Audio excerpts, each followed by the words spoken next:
Hello students, now I am going to talk about student T distribution 1.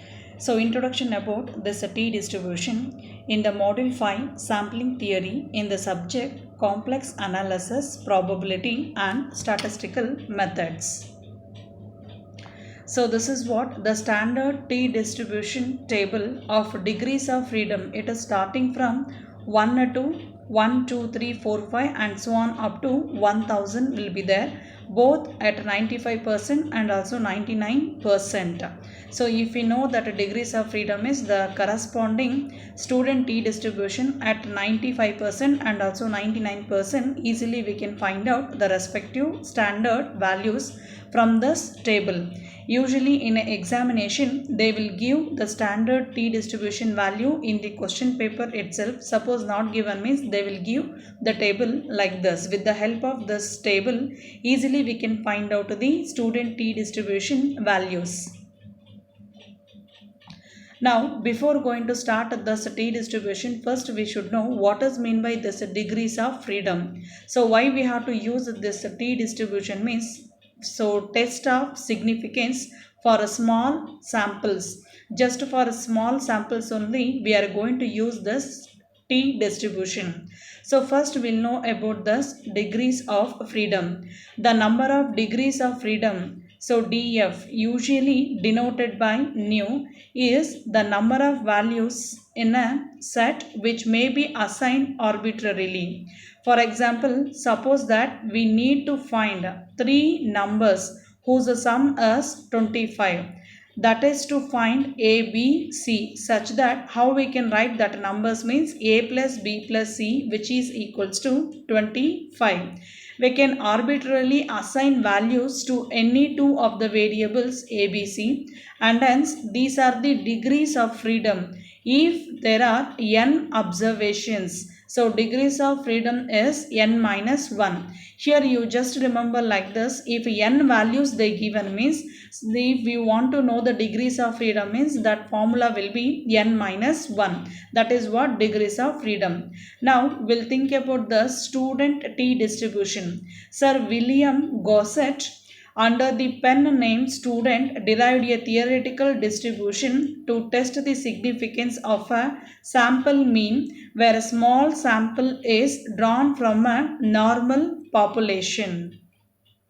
So the formula we are using to find out this T distribution is T is equals to x bar minus mu divided by S, that into square root of n, and consider modulus of T here.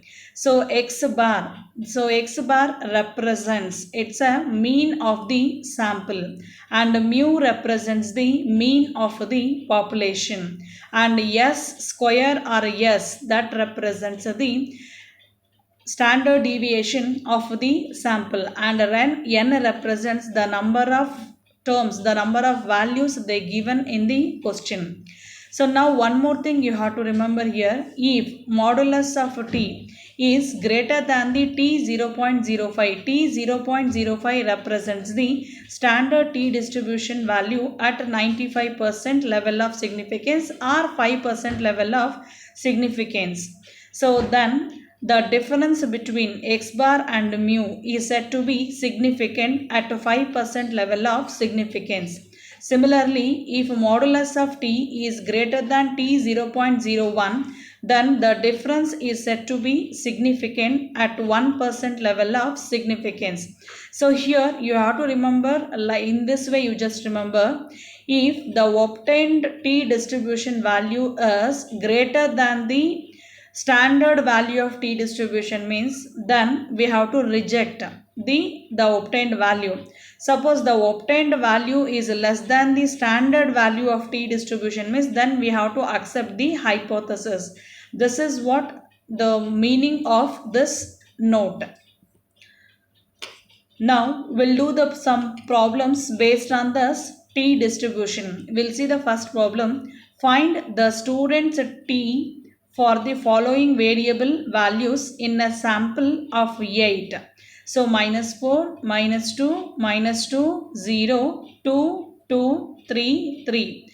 taking mean of universe 0. You just read this question. You just see that here clearly they mentioned that sample of 8 is nothing but n value they given as 8, and some of the values they given, it is starting from -4 and end up with 3. Totally 8 values are there. Taking mean of universe. Mean of universe means population mean. It means mu value they given as 0 here. They asked us to find out just t value, they asked us to find out. Already we know the formula to find out this t, which is equals to x bar minus mu divided by s, that into square root of n. By data they given mu value as 0 and n is equals to 8. So first we'll find out x bar and also s. So x bar, so we have to find out the mean. The given values starting from -4, -2, -2, all the values you just go for adding that divided by n. N value they given as 8. On simplification we are getting the value is 1 by 4 is nothing but 0.25. Now we'll find out the s square. So 1 by n minus 1 summation of I is equals to 1 to n xi minus x bar, that whole square. So this is the formula we are using to find out the s square.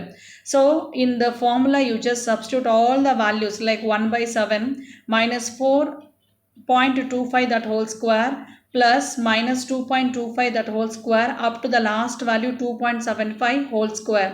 With the help of calculator you just go for simplification. We are getting s square as 1 by 7 into 49.5, which is equals to 7.07.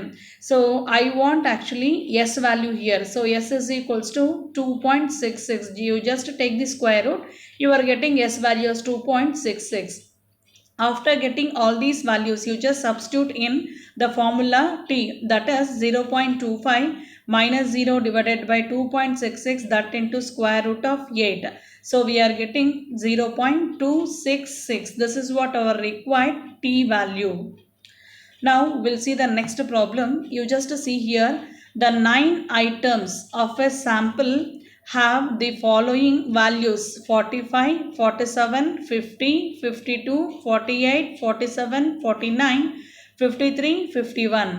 Does the mean of these differ significantly from the assumed mean of 47.5? Okay, here we have to go for differ significantly. So it means we'll go for using the two-tailed test. So what we have to do means first we'll take H naught. H naught means null hypothesis. You just take mu has 47.5. H1 is that alternative hypothesis, that is mu is not equals to 47.5. Now we'll check whether what we assume that assumption is correct or not. It means assumption we have to accept or reject. That one we have to check with the help of this t distribution formula. So first what we have to do, from the given data first we'll find out the x bar. X bar means summation of xi divided by n. Here n means totally 9 data they given. So n is equals to 9. Summation of xi means the given value starting from 45, 47, 50 and so on up to 51. All these values you just go for addition, that divided by 9. On simplification we are getting the value of x bar as 49.1. Now we'll go for finding the s square. Sample mean we have to find out. So s square means sample variance. First we'll find out that summation of xi minus x bar whole square divided by n minus 1. So s square, or else one more formula is there. S square is equals to summation of xi square by n minus x bar square, which is convenient for you. That formula you just apply. On simplification we are getting s square value will be like this, 2.41. So now under H naught we'll check this result. T is equals to, formula is x bar minus mu divided by s, that divided by square root of n, or that into square root of n. All values we know. Now x bar means 49.1 minus mu. So under H naught means mu we have to take it as a 47.5, that divided by 2.47 divided by square root of 9. On simplification we are getting 1.943. Here 9 n is equals to 9. So degrees of freedom is n minus 1, that is 8. First we'll find out standard T distribution value for degrees of freedom 8 at 5% level of significance. That value will be 2.306 for a two-tailed test here. So now we got one value 1.943. That value is less than the standard value. So less than the standard value means we have to accept the hypothesis. Therefore, give the conclusion. Since the calculated value is less than the standard value, therefore H0 is accepted at 5% level of significance. That is, there is no significant difference between the X bar and also mu. This is what the conclusion.